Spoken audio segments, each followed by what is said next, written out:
Hebu tujadili kidogo siasa za jirani zetu. Kama mnavyofahamu, ndugu zetu wa Kenya katika siku chache hizi zilizopita wamekuwa katika mnyukano kweli kweli. Wapinzani wana maandamano mazito, wana madai yao mengi, lakini yamejikita katika maeneo kadhaa. Kwa mfano, bado wanahoji hujuma katika uchaguzi uliopita. Wana madai yao yanaelekea huko. Lakini pili, wanazungumzia ukali wa maisha ambao umewakumba wa Kenya katika utawala wa Rais Ruto. Vile vile bado wanahoji uhalali wa tume ya uchaguzi ya Kenya. Na hapo bado wanataka kuhakiki matokeo ya uchaguzi uliopita ambao ulishatangazwa na mahakama ilishaingilia ikatoa uamuzi. Lakini wanasema ni haki yao. Na wameongeza madai mengine yanayohusu shambulio la polisi dhidi ya vyombo vya habari na raia. Na ipo hoja nyingine ambayo wanaizungumza, hii ya serikali kununua wabunge wa upinzani. Haya ni baadhi tu ya madai ambayo wapinzani wameyaweka mbele na wanataka majibu katika maeneo haya, majibu ya kina. Sasa hapa katikati wameandamana, kuna watu wameumizwa, kuna wengine wamekufa, kuna wengine wameibiwa, kuna mali zimeharibika na hali imekuwa tete Kenya. Leo kwa mara ya kwanza baada ya minyukano na kurushiana maneno, maana tumeona walio serikalini wananyosha mkono kuelekea upinzani na wanatoa maneno makali kweli kweli, wanatisha. Na wapinzani wanasimama upande wao nao wanatoa maneno makali na wanakwenda barabarani. Sasa hapa katikati kumekuwa na watu wanajaribu kusuluhisha pande zote mbili, na wengine wakimtaka rais akae na wapinzani, na yeye na makamu wake wakisema kamwe hatutakaa na wapinzani. Lakini baadaye naona sasa leo alasiri Rais William Ruto ametoa tamko kwamba yuko tayari kufanya mazungumzo na wapinzani kwa utaratibu wa kibunge ambao ameupendekeza. I have carefully listened to the issues raised by my friend, the Honorable Raila Odinga. In times like this, it is not about who is right or who is wrong. Like Winston Churchill said, I dare say, and I quote, "Courage is what it takes to stand up and speak, but it is also what it takes to sit down and listen." I have always been ready to engage Kenyans of all walks of life, including elected and appointed leaders from across the political divide and the religious fraternity, on how to make our country better and prosperous. And in the last 6 months, I have talked to many religious leaders. I have talked to many elected leaders from across the political divide. My door still remains open for honest, objective, and sincere deliberations based on the rule of law and the Constitution. On the reconstitution of the future Electoral Commission, the selection panel that currently is in office is a creation of the law that was passed by the two chambers of parliament in response to a court decision. The court clearly stated that one institution, and in this case parliament, cannot dominate the process of establishing an electoral commission at the expense of other institutions that have a role to play in the country's electoral process. However, considering the matters raised by our friends in the opposition, I suggest a bipartisan engagement in Parliament on the reconstitution of the IEBC panel within the parameters of the law and the Constitution.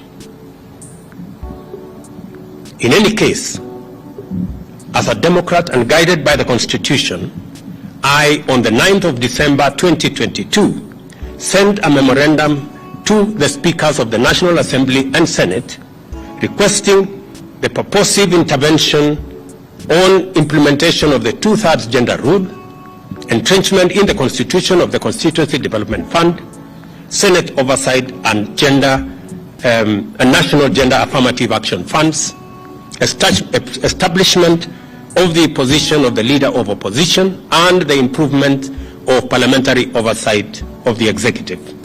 And for the record, Parliament has already approved the parliamentary oversight of the executive, and shortly, cabinet secretaries will be appearing before the House to answer questions. The other items are still in Parliament. The IEBC selection panel and the future process of recruitment of its commissioners could as well be part of a conversation leading to constitutionally and legally binding proposals through a bipartisan parliamentary process. In other words, I am suggesting that the issues that have been raised by our friends on the matter of IEBC, my suggestion is that this matter can be handled in Parliament by a bipartisan parliamentary process so that we can agree on what it is they have an issue with, and we can adjust as is agreed and as necessary. And therefore, in these circumstances, and in view of the recent events that led to loss of life and destruction of property in the demonstrations that have occasioned in our country for the last 2 weeks, I urge my brother Raila Odinga and the opposition to call off the demonstrations and to give this bipartisan approach a chance for us to take the country forward. Na ukisikiliza tamko la Ruto, kuna kitu unakiona.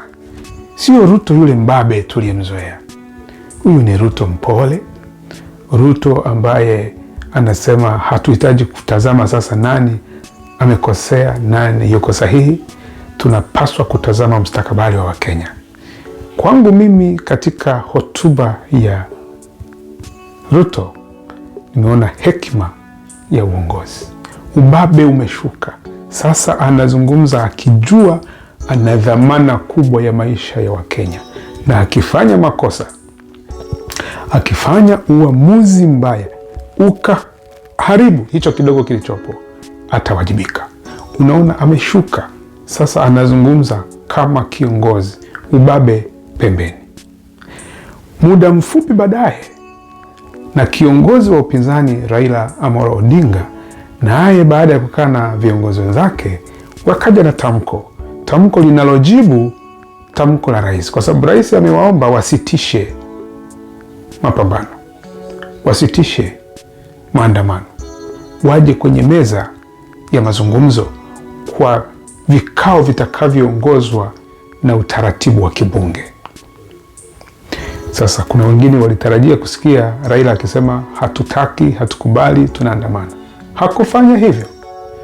Baada ya kuwa amekaa na viongozi wenzake, amekuja na tamko linalokubaliana na mwito wa rais kukaa naye meza moja, kwamba tukae tujadiliane mambo haya yanayotokera yatafutiwe ufumbuzi. Today, Honorable William Samoei Ruto, who was my opponent in the last year's elections, has issued what I regard as an important statement since the election. We have met and listened to a diverse group of Kenyans, including religious leaders from all faiths, about the crisis facing our country today. They have implored us to give dialogue, especially during these holy periods of Easter and Ramadan. It is in this context that we make this counter-offer to Hon. Ruto's call for dialogue. Mr. Ruto has asked me and Azimio to enter into a constitutional, open-ended and binding dialogue with this government to find a resolution to the issues that we in Azimio have raised about the last year's election and the key governance and the cost of living issues facing our country. As leaders, it is our responsibility in Azimio la Umoja to save this country from the catastrophe. We as Azimio la Umoja have resolved the following. 1. We acknowledge Mr. Ruto's olive branch for a dialogue on key issues raised by Azimio la Umoja. To us, this is a positive development. 2. We agree that a balanced parliamentary process, co-chaired by both sides and backed by experts from outside,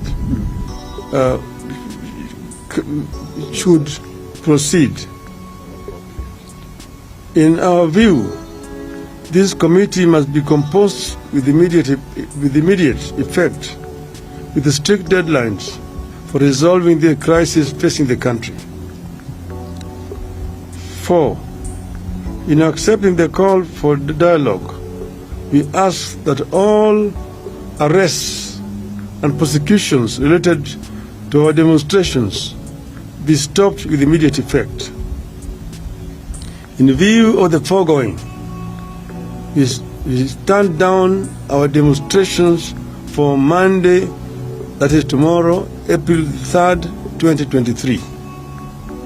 6. But in doing so, we want to emphasize that the right to assemble, to demonstrate, petition, and to speak are ironclad as provided for in our Constitution. 7. Therefore, we reserve our rights to call for demonstrations should this process not bear fruit.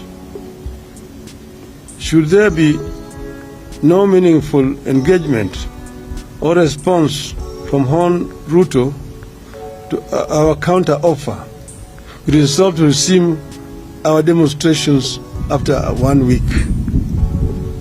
We have said several times that demonstrations, picketing, processions, petitions are enshrined in our Constitution, and therefore they are not criminal. We have also said that we as Azimio have never organized criminals to vandalize businesses of innocent, hardworking Kenyans. This is the work of our distractors. Our distractors have all the times tried to show these demonstrations as being violent and aimed at destroying businesses of other people. We want them to desist from doing so.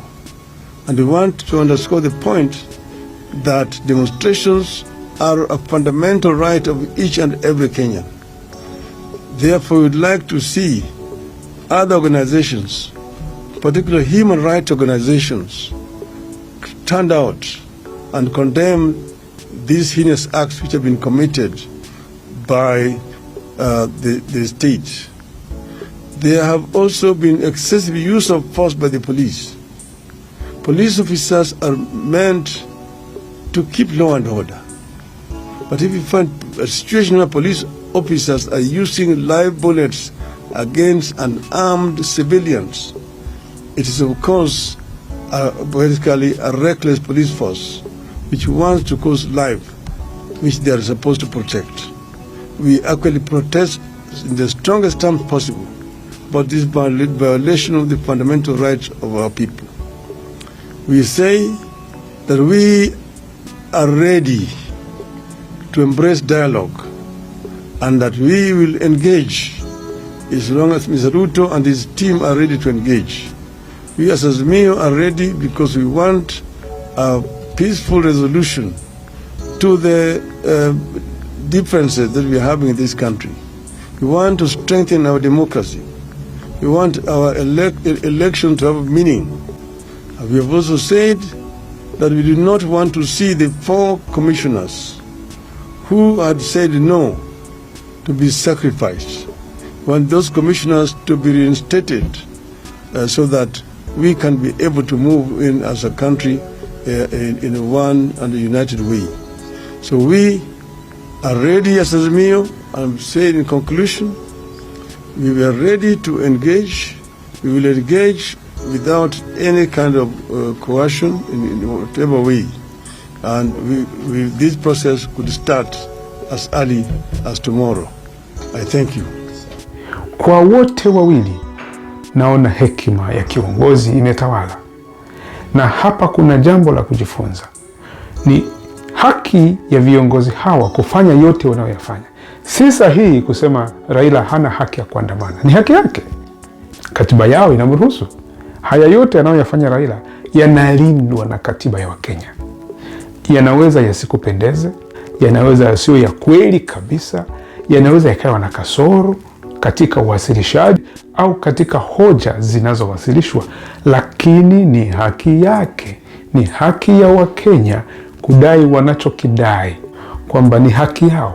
Haya yote yanayofanyika si uhuni, wako ndani ya misingi ya katiba yao, na wanaposikilizana kuna kitu kipya kitazaliwa. Hebu tufuatilie, hebu tutege sikio letu huko Nairobi. Yawezekana pia ikawa fursa yetu ya kujifunza jambo kutoka kwa jirani zetu.